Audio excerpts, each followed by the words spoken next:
నాగార్జునలో మంచి నటుడు మాత్రమే కాదు, తెలివైన వ్యాపారవేత్త కూడా ఉన్నారు. ఆయన వేసే ప్రతి అడుగు పక్కా ప్లాన్తో వేస్తారు. మరోసారి నాగార్జున సక్సెస్ఫుల్ బిజినెస్ మ్యాన్ గా వ్యవహరించారు. ఆ వివరాల్లోకి వెళితే మనం సొగ్గాడి చిన్ననాయన, ఊపిరి వంటి విజయాలతో ఉన్న నాగ్ ప్రస్తుతం దర్శకేంద్రుడు కె రాఘవేంద్రరావు దర్శకత్వంలో ఓం నమో వెంకటేశాయ చిత్రాన్ని చేస్తున్నారు. తోటి హీరోలు చిరంజీవి, బాలకృష్ణ, వెంకటేష్ తమ చిత్రాలని సంక్రాంతికి రిలీజ్ చేస్తుంటే ఒక నటుడిగా తాను కూడా బరిలోకి దిగాలని భావించారు. తర్వాత వ్యాపారవేత్తగా ఆలోచించారు. ఈ పోటీ వల్ల సినిమా ఎంత బాగున్నా ఆర్థికంగా నష్టపోతామని తెలుసుకుని తన నిర్ణయాన్ని మార్చుకున్నారు. ఓం నమో వెంకటేశాయ సినిమాను ఫిబ్రవరిలో రిలీజ్ చేయాలని డిసైడ్ అయ్యారు. హడావుడిగా చేయటం వల్ల క్వాలిటీ కూడా మిస్ అవుతుందని చిత్రాన్ని పోస్ట్ పోన్ చేసినట్లు తాజా సమాచారం.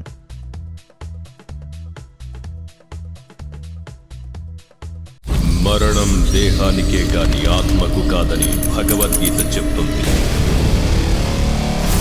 మనిషి బరువెంతున్నా మరణానంతరం 21 గ్రాములు తగ్గుతుందని సైన్స్ చెబుతుంది.